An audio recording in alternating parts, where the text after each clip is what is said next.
Let's take our Bibles tonight.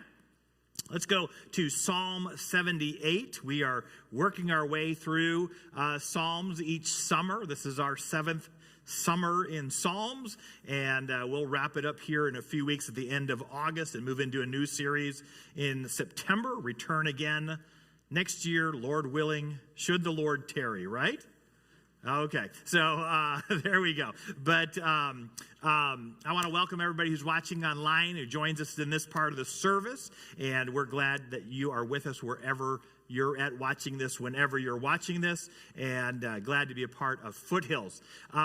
In Psalm 78, I know if you picked up one of the handouts that we print out, if you don't care about it, don't worry, don't pick one up. But if it's helpful to you, pick one of those up. But you're going to notice that it is really long tonight, isn't it? It's 4 pages of printed 12-point font at, single space or whatever it is, double space there.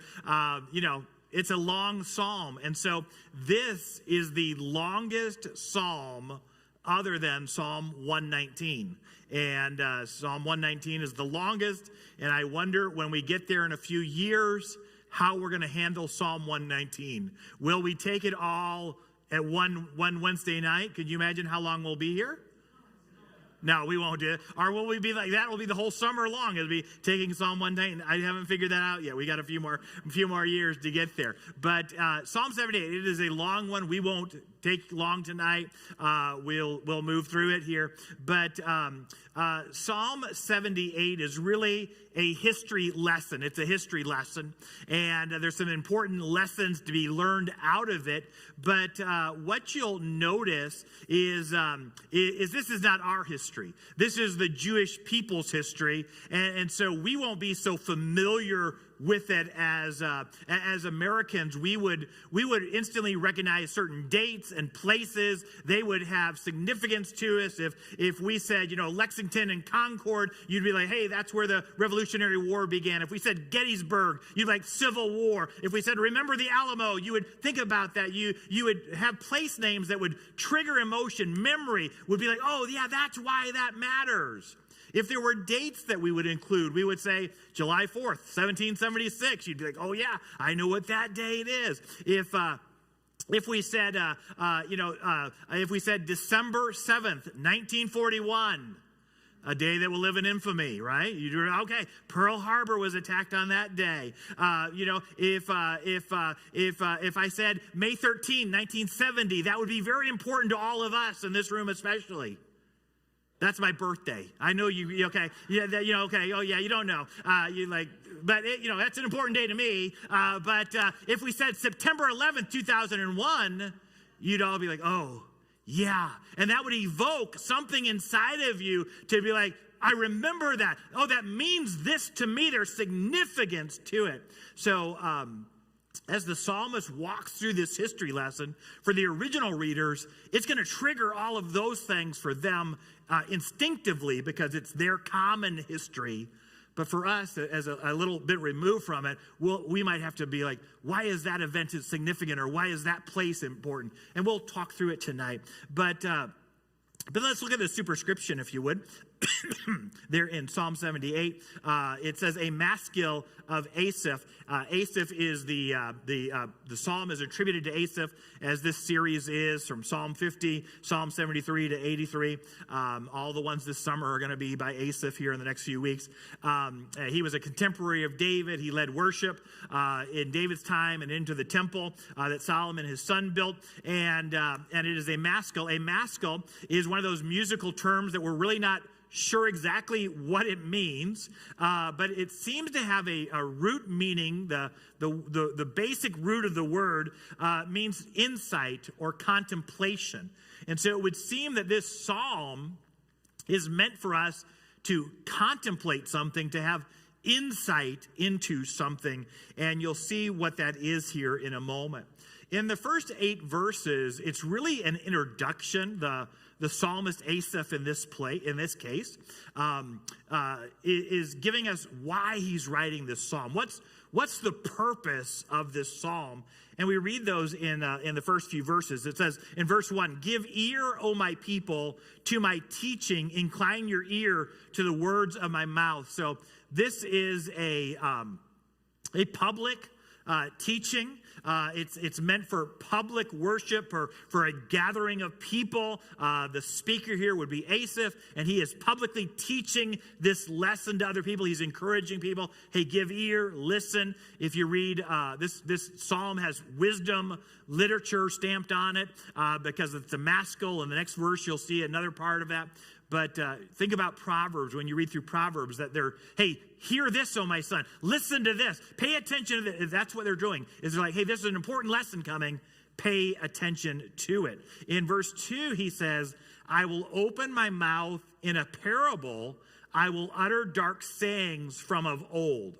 A parable, we're kind of familiar with Jesus in the New Testament, but a parable is just a short moral story with a symbolic meaning. So we know there's deeper meaning in a parable, and it has some moral implication. So Psalm 78 is a parable. It's going to teach us a story. In this case, it's a historical story, but there's a moral to it. There's insight to it. We're to learn from this history. And then he said dark sayings, and really that's hard questions would be another way to translate that. It is a difficult inquiry that asks for a reply. Now, if you've been with us on the journey here over the last few weeks, in Psalm 77, we talked about how to spend a sleepless night. And the psalmist, who is Asaph in Psalm 77, he couldn't sleep at night. He said, God, you're holding my eyes open and I can't fall asleep. And my mind is racing and I'm thinking about all these hard questions. God, why have you let this happen? God, why didn't you do this? God, how come this happened to me? God, how long will you let this? His mind is racing with all these difficult questions. And in Psalm 77, the point was to not think so much about yourself as to get your mind on the Lord. But here, Psalm 78 is kind of the answer to those questions, okay? Now, we don't know if it was originally intended to be the sequel or the answer to Psalm 77, but thematically, it's the same. The superscription of Asaph is the same. And the beginning and ending words of Psalm 77 and Psalm 78 are the same words. So by vocabulary, they link up. That's why they get joined together here in the Bible that we have today. And so he's going to say, I'm going to explain. In Psalm 77, it's like the person is saying, I have these hard questions and I don't understand. And why is this? And in Psalm 78, Asaph is saying, let me give you some answers. Listen, I'm going to explain some difficult things in life to you that you can understand. The hard questions in Psalm 77 were all derogatory and negative towards God. God, how come you haven't? God, why don't you? How long, God? Why haven't you done this, God? You know, in our life, it's always God's fault, isn't it? It's always, well, let's blame God. Why didn't you do this, God? How come? But this passage is going to give us a different perspective. It's going to give us God's perspective, and he's going to say, hey, listen, I'm not the problem. Let's talk about what the problem is. So verse 3, he says, things that we have heard from old and have known, that our fathers have told us, we will not hide them from their children, but tell to the coming generation the glorious deeds of the Lord and his might and his wonders which he's done. He says, hey, we're going to teach these things to the next generation. We're not going to hide it from our children or the next generation. They need to know the wondrous, glorious things God has done, his power, his ability.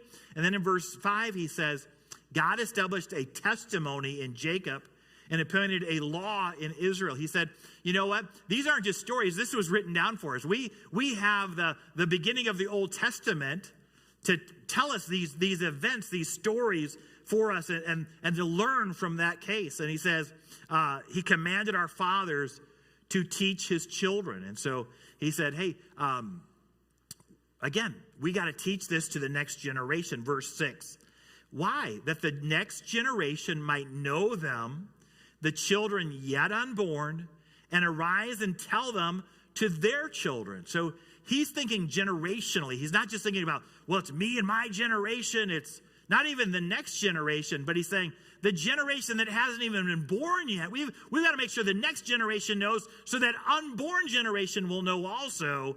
It has to be generationally. And then he says in verse 7, so that they should set their hope in God and not forget the works of God, but keep his commandments. Here's purpose number 1, so that they would put their hope in God and they wouldn't forget his commandments.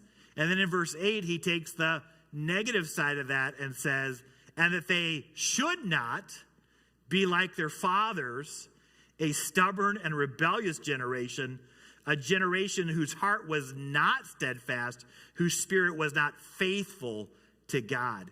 He said, hey, we want the next generation to know God, to put their hope and their trust in God, and we want to make sure that they're not like the previous generation that was rebellious. Their heart wasn't set on God. They weren't faithful to God, and he's laying this out. Now, all of what the psalmist has just said is contained in the law of Moses in the book of Deuteronomy.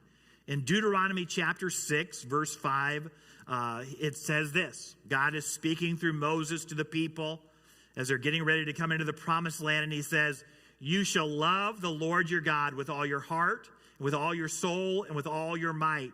And these words that I command you today shall be upon your heart.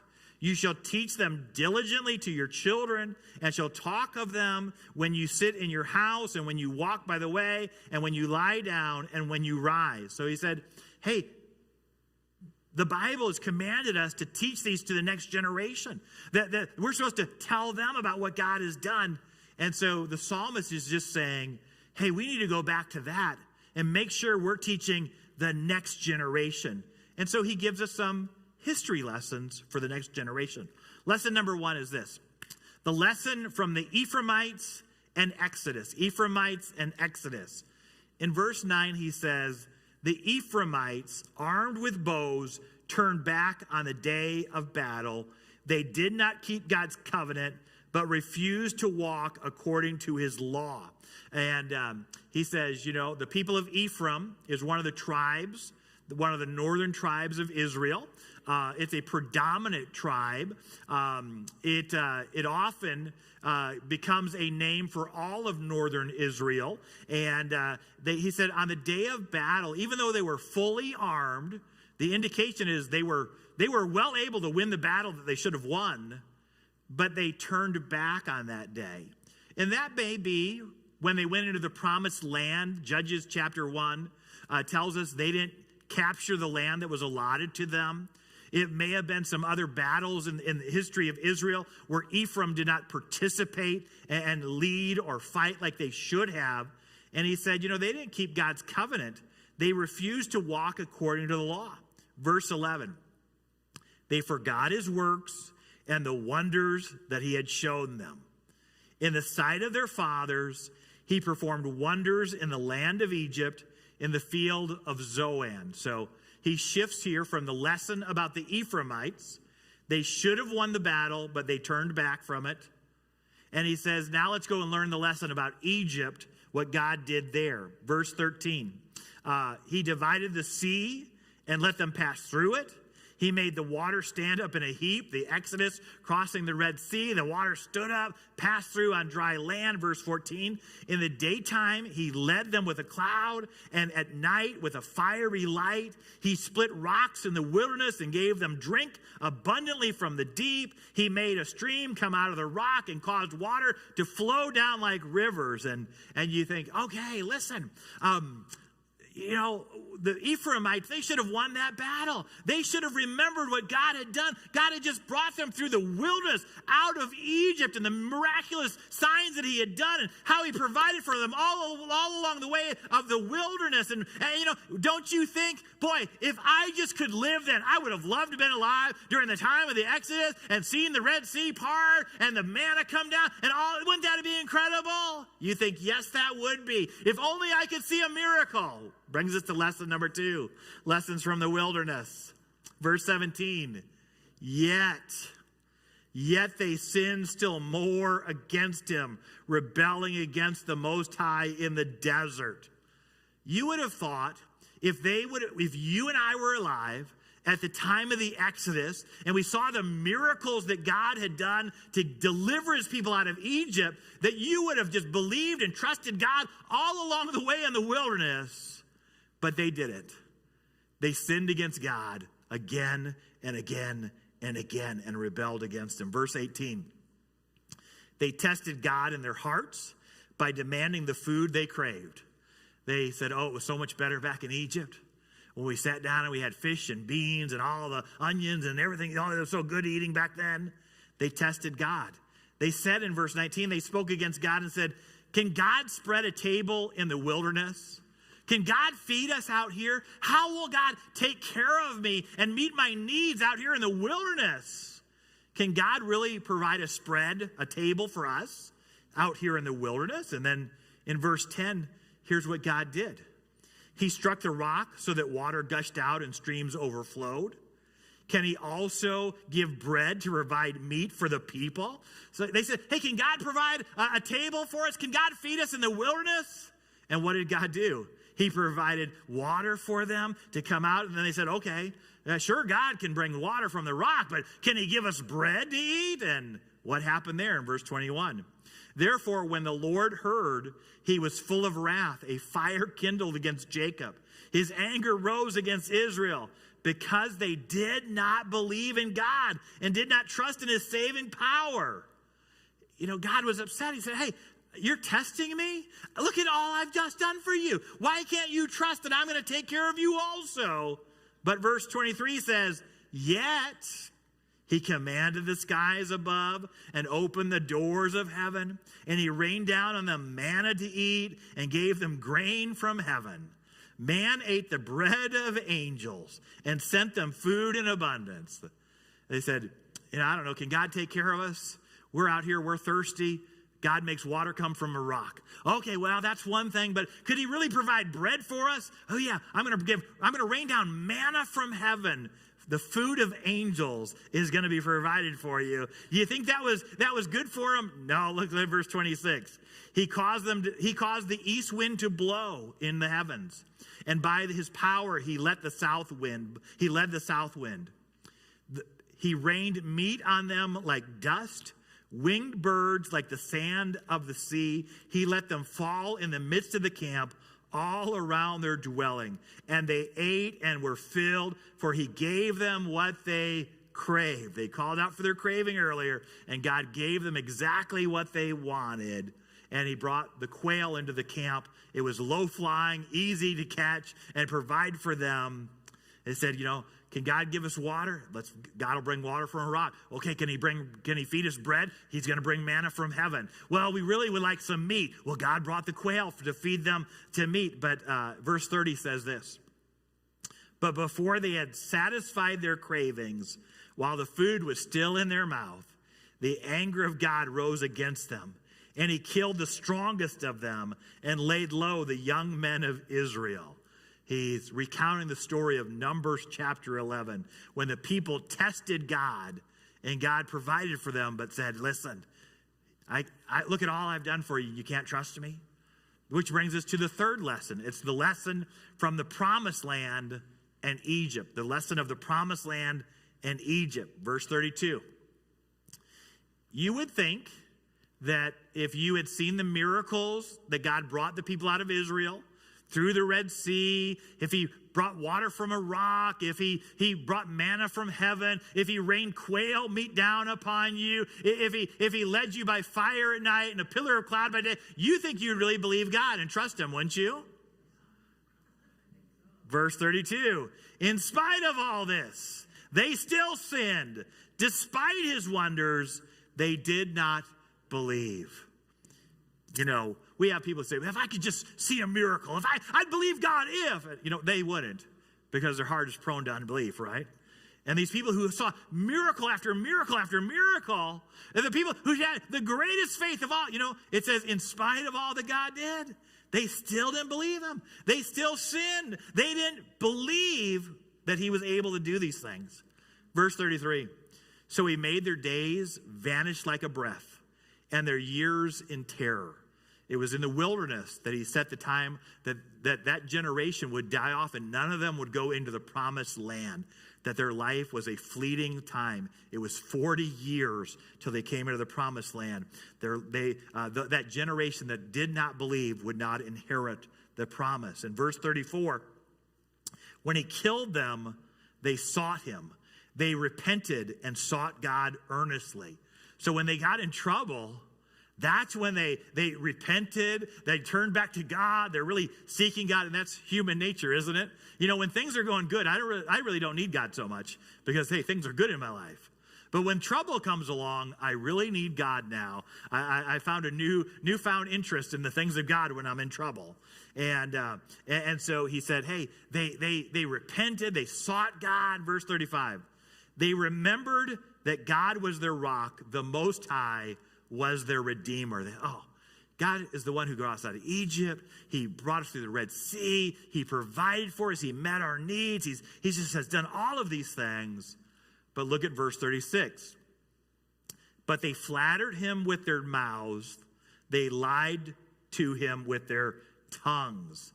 Their heart was not steadfast towards him, and they were not faithful to his covenant. That was a repeated line from earlier, wasn't it? And he said, they had false repentance. It was, God, I need you while I'm in trouble. God, if you get me out of this jam I'm in, then I'll serve you. But now that I'm out and the pressure's gone, I can go back to the old way of life again. He just said they flattered him with their mouth. Oh, God, I'll do whatever. God, if you get me out of this, God, I'll do this. And he said they basically just lied to him. Their heart was not steadfast. They were not faithful. Verse 38, yet he, talking about God, being compassionate, atoned for their iniquity and did not destroy them. He restrained his anger often and did not stir up all of his wrath. He remembered that they were but flesh, a wind that passes and comes not again. How often they rebelled against him in the wilderness and grieved him in the desert. They tested God again and provoked the Holy One of Israel. They did not remember his power or the day when he redeemed them from the foe, when he performed his signs in Egypt and the marvels on the fields of Zoan. That's the region of Egypt there. He turned the rivers to blood. They could not drink out of the streams. He sent them among them swarms of flies and devoured them, and frogs and destroyed them. He gave their crops to destroying locusts and the fruit of their labor to the locusts. He destroyed their vines with hail and the sycamores with frost. He gave over their cattle to hail and the flocks to thunderbolts. He let loose on them his burning anger and wrath, indignation, distress, a company of destroying angels. He's talking about, look at what God did to the Egyptians. This is the plagues. He doesn't enumerate all 10 plagues here. He capitalizes on 7 of the plagues. But he said, the people of God should have understood all that God did for them to get them out of Egypt. And when God was against the Egyptians, look what God did to them. They ought to learn the lesson to be on God's side, not against him. And he said in verse 50, he said, he made a path for his anger. He did not spare them from death and gave their lives over to the plague. That's the Egyptians, okay? He struck down every firstborn in Egypt, the first fruits of their strengths in the tents of Ham. Ham's another name for the Egyptians. He said God just decimated the nation of Egypt with the plagues so he could free his people. God's people should understand what God did for them to be delivered and rescued and saved. Verse 52, it says this: He led out his people like sheep and guided them in the wilderness like a flock. He led them to safety so they were not afraid, but the sea overwhelmed their enemies. They crossed the Red Sea, and when the Egyptian tried to follow across, God brought all the water back upon them and drowned them. And there's a lot of debate about the Red Sea crossing and the miracle of it. And some people don't believe that literally happened. And they would say, oh, no, that's not really true. If you go to where the region is, where they cross, it's very shallow there. It's a really shallow. There's not a big deal. It wouldn't have been a big deal for that little area to dry up and them to go across. Well, okay, I'll give you that. Maybe it's not very deep where you might think they crossed at. Maybe that's not a miracle, but it sure is a miracle that all the Egyptian army drowned in a few inches of water.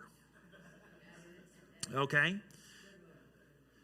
So he led them safely. He brought them. Look at verse 54. He said, he brought them to his holy land, to the mountain which is right-handed one. He brought them to the promised land.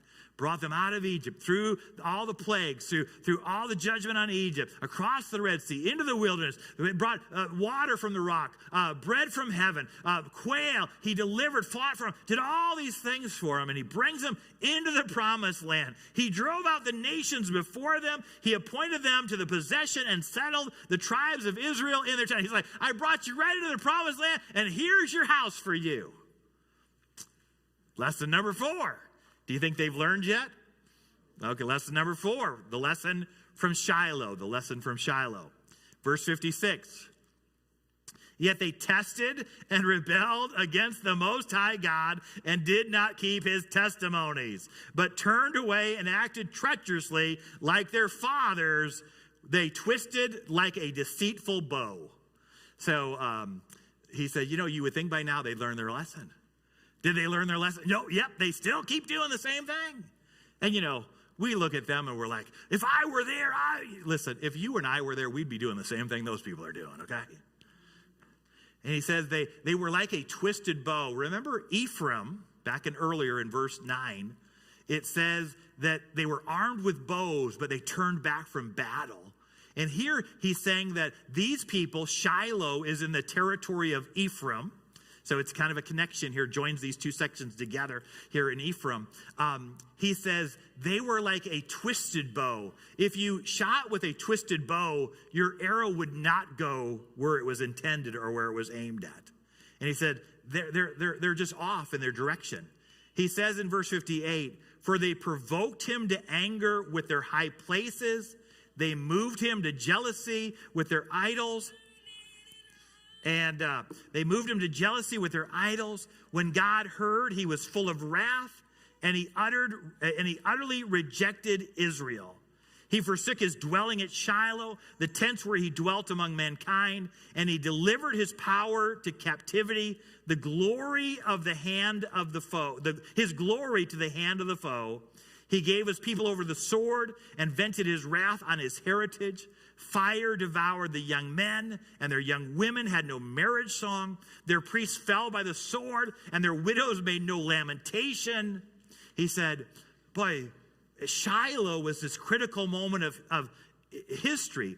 And we've walked through Shiloh just recently in our You Asked For It series on Sunday morning with 1 Samuel. It was in 1 Samuel chapter 4 that because of the corruption of Eli the priest and his sons Phinehas and Hophni, that the people of Israel went out to battle against the Philistines. They brought the Ark of the Covenant, the glory of God, out. And remember, they were defeated. And the Philistines captured the Ark. Phinehas and Hophni, both the sons, were killed in one day, as was prophetically told about them. And when Eli heard the news back in Shiloh, he fell over backwards, broke his neck, and died instantly. The son's wife went into labor prematurely when she heard the news, and she died giving birth to the son named Ichabod. The glory of God is departed. And Shiloh was overrun by the Philistines. And God's power, it says here, in the verse here, verse 61, and he delivered his power to captivity, his glory to the foe. It seemed like the Philistines had won this great battle against them. How could the ark was our rabbit's foot, our talisman, our good luck charm. How could they defeat God? Well, God just said, hey, you guys don't want me? I'm just going to step back a little and let you have it your way. You asked for it. I'll give you what you want.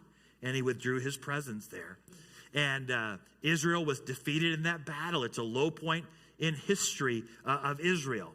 And if you remember the story that we talked about from 1 Samuel 4 through 7, do you remember what happened when the ark was taken to the Philistine territory? They put it in the temple of Dagon, their god. And you remember what happened? Their god statue kept falling over face down in front of the Ark of the Covenant. They set him back up because that's what you have to do to false gods. You got to prop them back up. He fell over the next day and his head and his arms broke off. And then they started having plagues. And literally the King James Version says, the modern versions say they had tumors. The King James Version says they had hemorrhoids.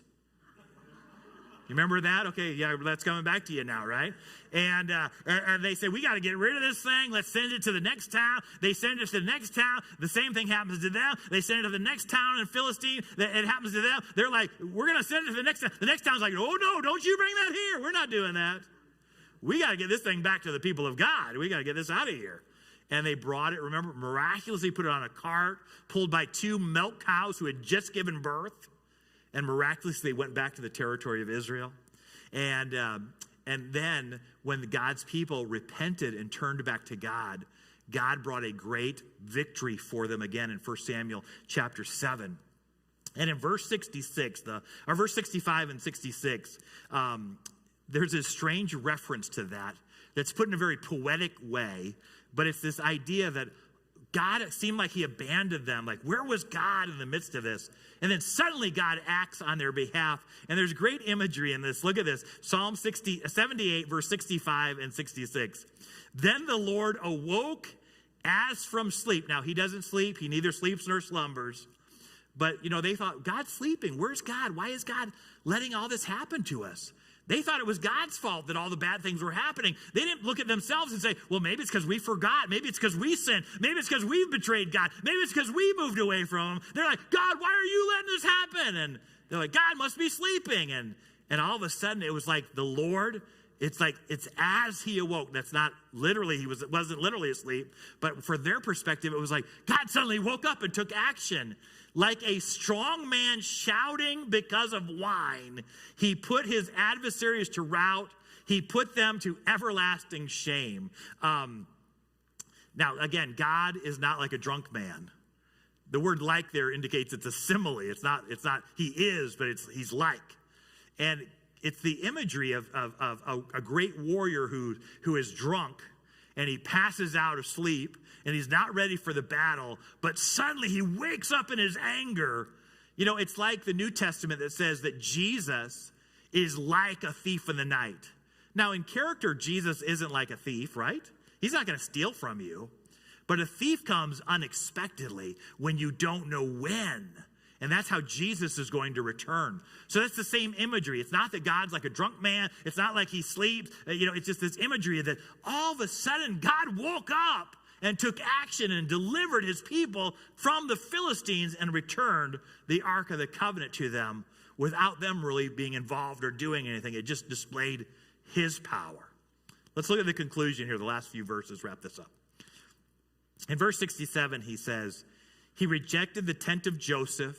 He did not choose the tribe of Ephraim. We've had a few references to the Ephraimites already, and we're like, okay, God, you're not choosing them, obviously. Joseph was the favorite son of Jacob. So we have Abraham, Isaac, Jacob. The favorite son of Jacob, he had 12 sons. His favorite son was Joseph. And the favorite son of Joseph was Ephraim. He had Manasseh and Ephraim, and Jacob adopted those 2 children as his own. And even though Ephraim was the younger, he blessed him as the greater of the 2.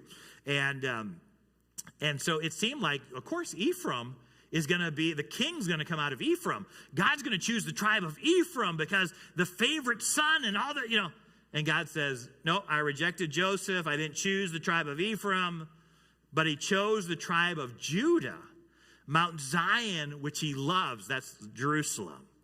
And in verse 69, it says, he built his sanctuary like the high heavens, like the earth which he has founded forever.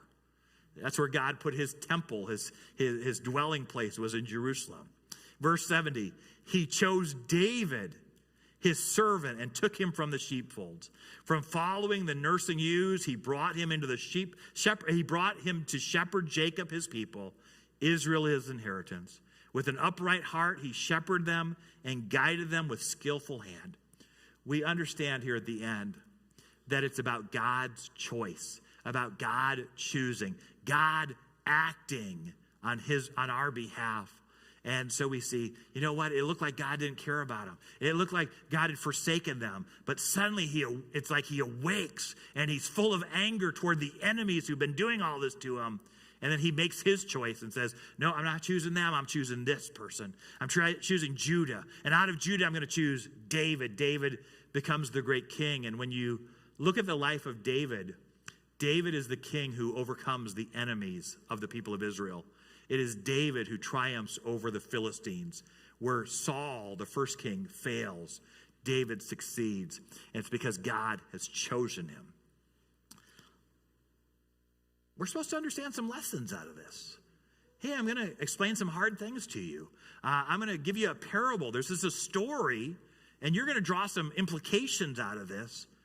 Well, what are some lessons that we learn from this? I think there's a lot of them, more than we could say, but let's just go for 5 of these. First of all, we got to teach the next generation, right?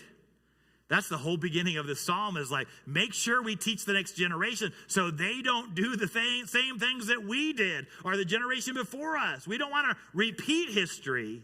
You know, they say that history repeats itself, and others say history doesn't repeat itself. Fools repeat history because they don't know its history, right? And so, hey, we've got to teach the next generation.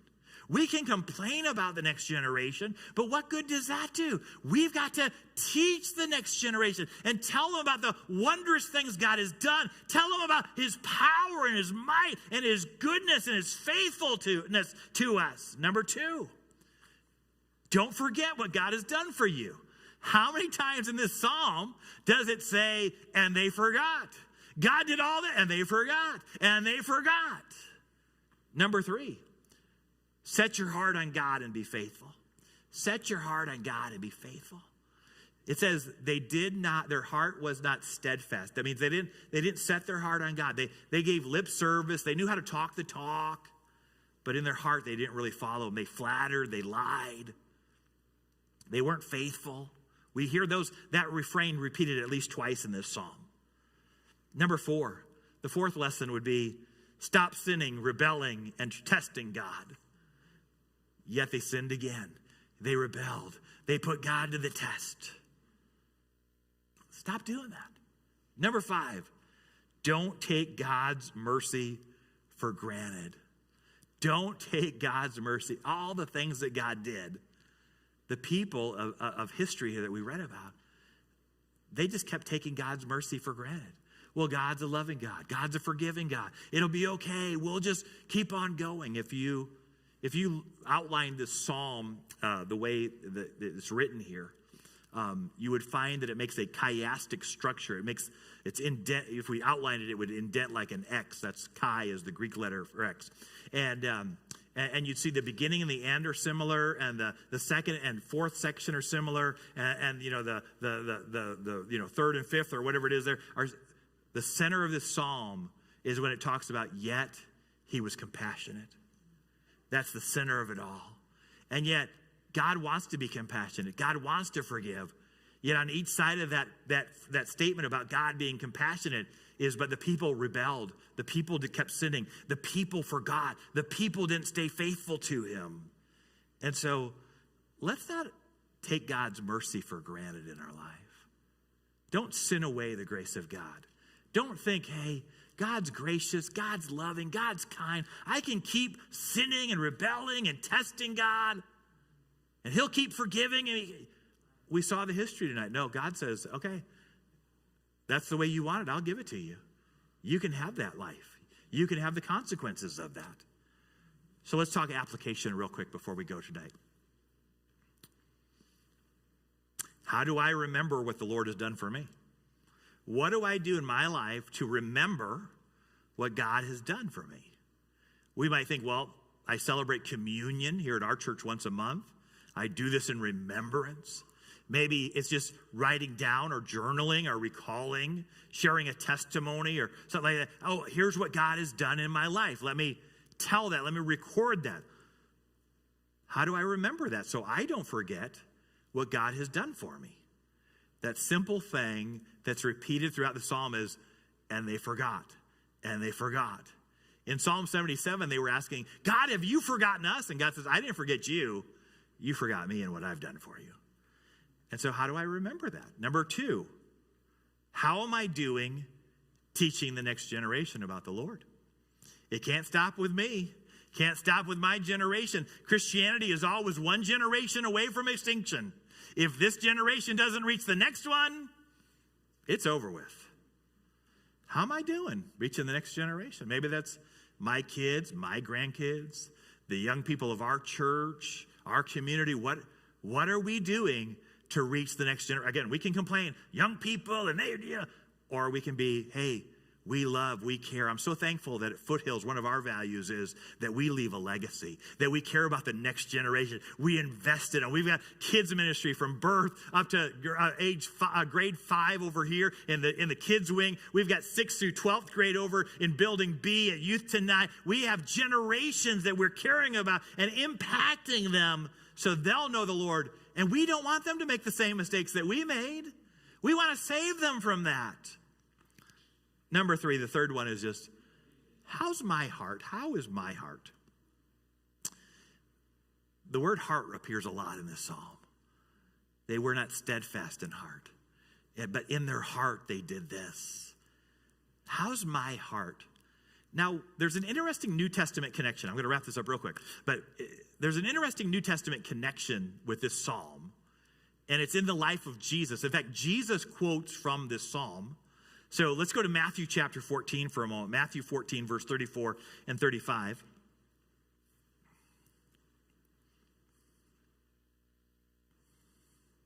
And in Matthew 13, 34 and 35, Jesus says this, and all these things Jesus said to the crowds in parables. Indeed, he said nothing to them without a parable, that it was fulfilled what was spoken by the prophet. I will open my mouth in parables. I will utter what has been hidden since the foundation of the... He's quoting Psalm 78, verse 2. The prophet is Asaph, okay? And he said, hey, Asaph had some things. He's telling us some important things back here.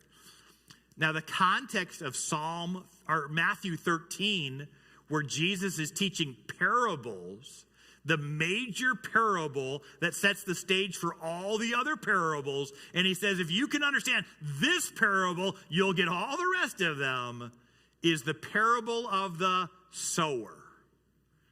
The sower went out to plant seed on the ground. Some of it fell on the ground, and the birds, it fell on the path, and the birds came and ate it up. Some fell among thorns, and the thorns choked it out. Some fell on rocky soil, and it couldn't get its root down. And when the sun came out, it died. And some fell on good soil. You know what Jesus is saying? He's saying, you know what? We're just like that generation that Psalm 78 talked about. We can keep hearing the word of God. We can keep seeing the miracles of God. We can see all the good things that God does. And we can say, I can't believe that generation. If I were them, I would have done it differently. I would have been. No, it's all about the heart. What's my heart like? Because he's saying, hey, he's making a connection to Psalm 78 here and saying, you know what? We're just like that generation. And it's about our heart. And sometimes our heart, we're just so busy in life. We're like the pathway. We're just always on the go. I don't have time to pray. I don't have time to read the Bible. I don't have time for church. I don't have time. I just busy. And the birds come and take the seed away. Sometimes the cares of this life are the thorns that he talks about there. And they choke out the word of God. We get so fixated and worried and focused on all those things that the word of God can't produce any fruit in our life. Sometimes it falls on stony ground. We don't have any depth to our life. It's just surface, and it falls on the ground, and we're excited. Oh, there's joy over it. But when hard times come, because we're not rooted in God's word, we fall away. And some seed falls on that good ground, And even among the good ground, it doesn't all produce the same. Some of that ground produces 30 times as much. It yields 60 times, and some 100 times. Now, our neighbor, Julian, my neighbor, he is a melon inspector. So we get good melons from our neighbor, okay? So, Jose, if you're watching, thank you. And he told, one time we were talking and I said, he knows I'm a pastor. We've had all these conversations. And I said, hey, Jesus tells this story about the different kinds of soil. And he said, oh, that's true. He said, that's true. He said, it's all about the soil content. And he said, even in a field, the quality of the soil can vary just a few feet from one another on what it produces. And I said, isn't that amazing that Jesus really knew what he was talking about in the Bible, right? And you know what? How's our heart? Because if we don't learn the lessons that Jesus is teaching us and what the psalm is teaching us, we'll do the same thing that psalm will be doing. And if we don't learn it, then the next generation won't learn it, and they'll be repeating the mistakes we're making.